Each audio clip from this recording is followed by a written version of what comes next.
Welcome to Qatar. Welcome to the new Doha Debates. The first of a series of 6 debates on problems the world faces today. We do not only face a refugee crisis, we also face a crisis of solidarity. Wir haben so vieles geschafft, wir schaffen das. We will build the wall.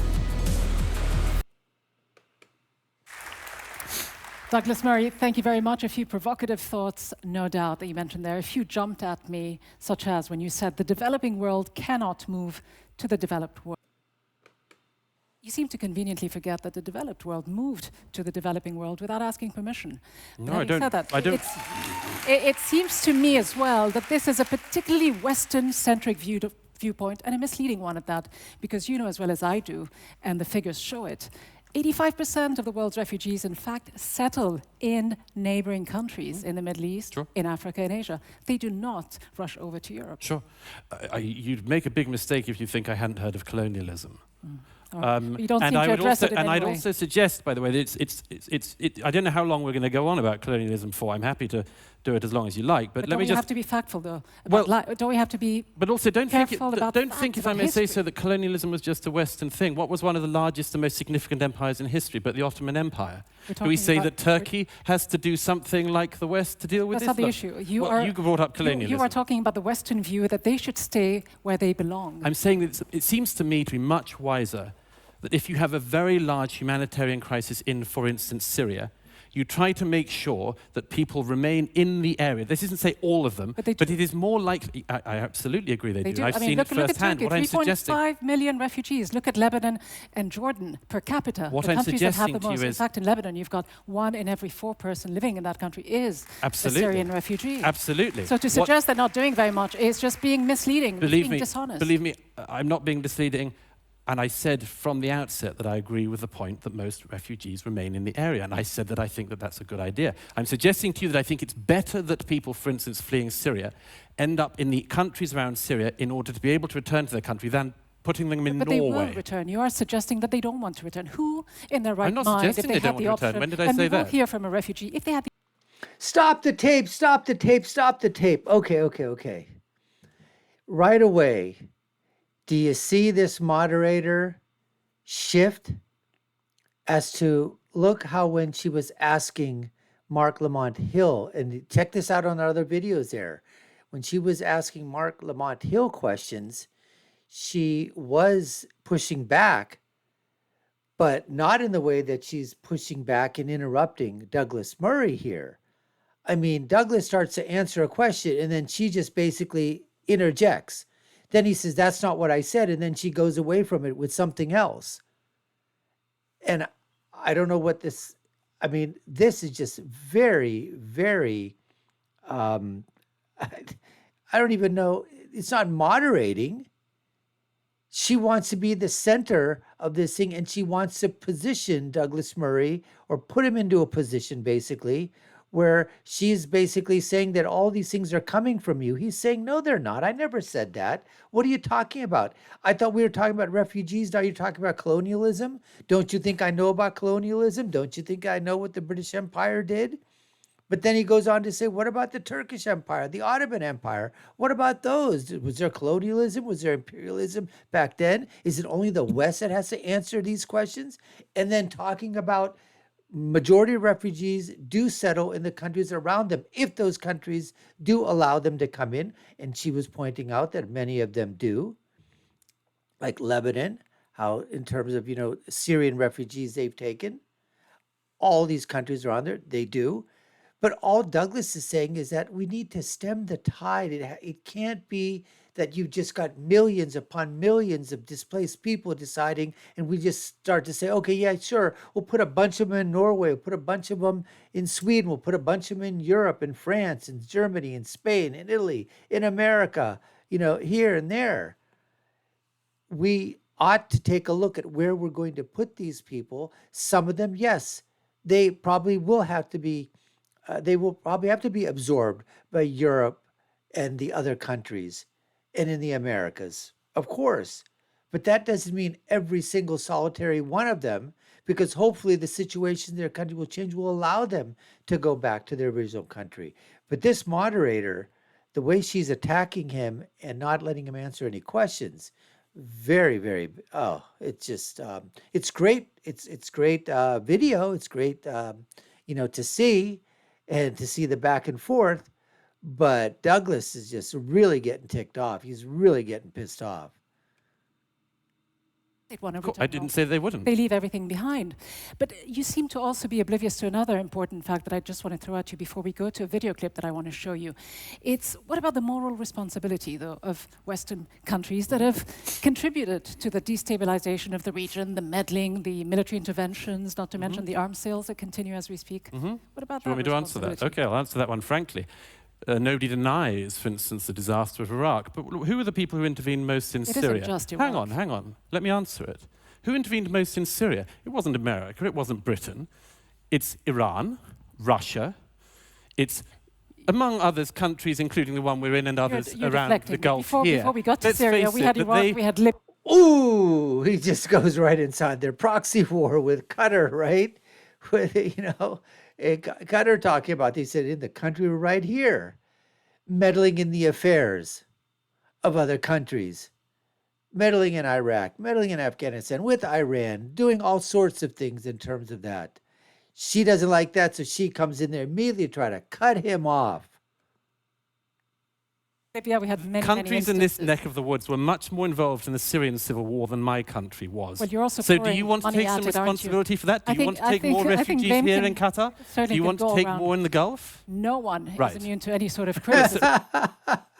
He got her good, because she just doesn't want to answer the question. She's basically just, you know what? Blah, blah, blah, blah, blah, blah, blah, blah, blah, blah, blah, blah, blah, blah, blah, blah. It has nothing to do with it. By the way, you're not answering my question. Let's get back to what I'm talking about. Well, but we're talking about the Western countries, the British countries, the British countries. What did Britain do in Syria? We're talking about these governments that you seem to suggest should be immune. No, when did I suggest that? Absolved of any responsibility. When did I suggest that? I want to get to the other point that you make, and it's an important one, Douglas Murray. You suggest that we need to actually balance between two very important virtues, two important concepts of mercy toward the refugee and justice toward your own citizens. Let's take a quick look at this instance involving refugees. Do you send anyone for us? We are the Syrians, about 300. Sir, I give you the number of Malta authority because you are near Malta. Hello? Yes. About 100 children and 100 women and maybe 100 men. Please hurry. Water is coming into it. The boat is going down. We are dying. 300 persons. You have called Malta. You have called Malta. Don't throw us. Captain, run away. Call Malta. Call Malta. I have no enough account on the mobile. It will cut. Please. You have my number now. You call me, you please. A very chilling video, though I don't suggest that you respond on behalf of the Coast Guard, the Italian Coast Guard. I mean, I don't even know what she brought this thing up, just to show the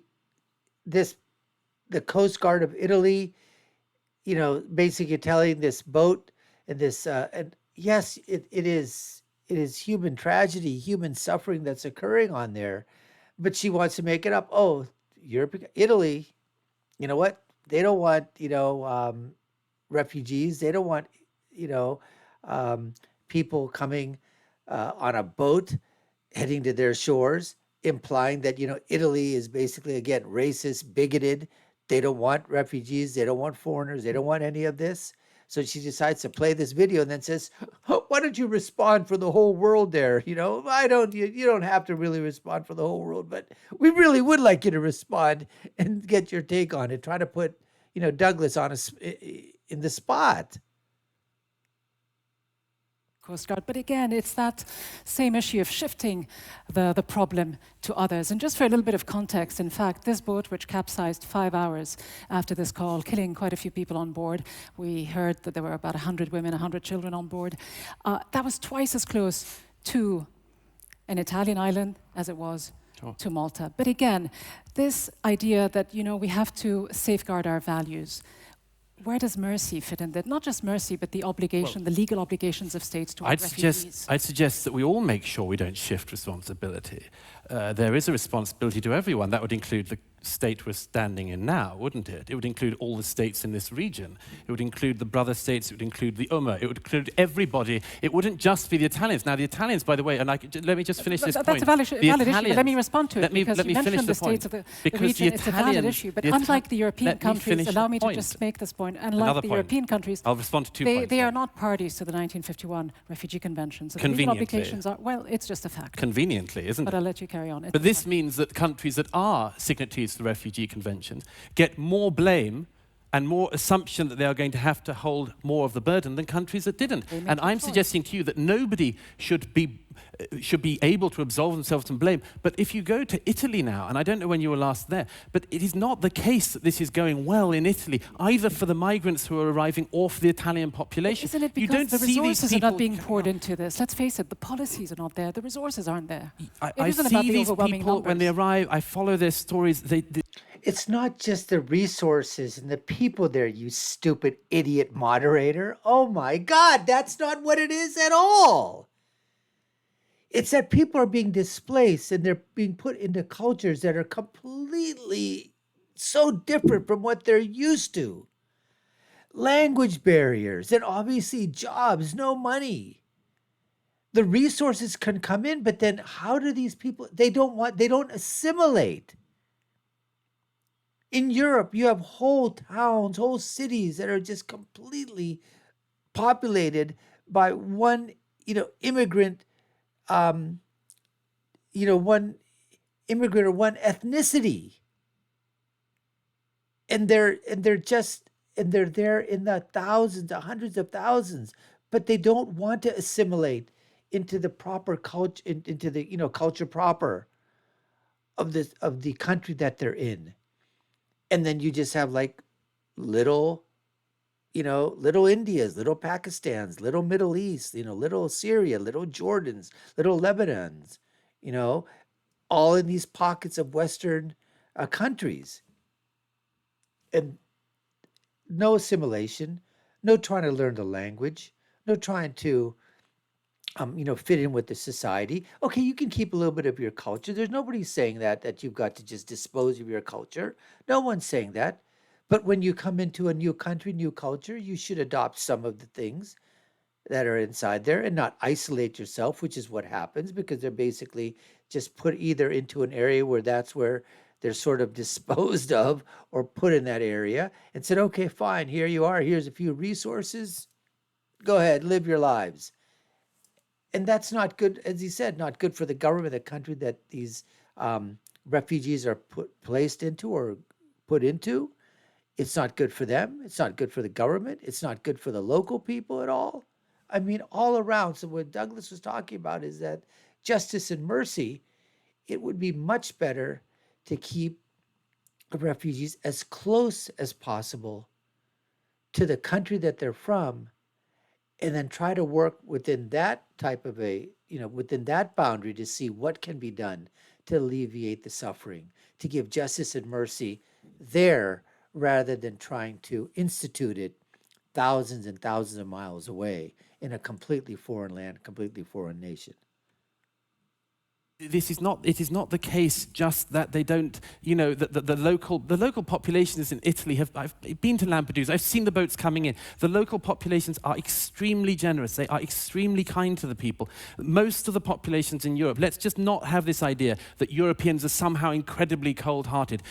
Countries in Europe have taken in a lot of Yes, you were suggesting that, lady. You were. Problem very swiftly. Just putting the numbers in context, let me just mention this very briefly. 3 million people sought asylum in Europe between 2015 and 2016. That's a fraction of the population of Europe, which is 508 million. And Germany and Sweden took in 3% of the population in 1 year alone. So we're not talking about negligible numbers, and you shouldn't pretend that we are. Not across the board, certainly. Douglas Murray, thanks very much. Thank you. Thank you. Well, now, that was contentious. Did you see Douglas Murray's eyes after he left from there? And what it was? I mean, this moderator just absolutely, had to be flapping her gums. And Douglas Murray, I I think he should have been a little bit more, forceful, a little bit more mansplaining. I think that's exactly the tactic he was trying to, but he couldn't get a word in edgewise because she was just trying to fill in, with her stuff that she wanted to get out there. Anyways, we appreciate you taking the time to watch. You've been watching the Dr. Nasir Shaikh Show. I've been your host. My name is Dr. Nasir. If you haven't done so already, subscribe to the channel, like, share, and follow us. You know what to do. Check out our links above and below. My final thought, when you're right, and when you're left, you're wrong. Until next time, folks, take care and stay safe.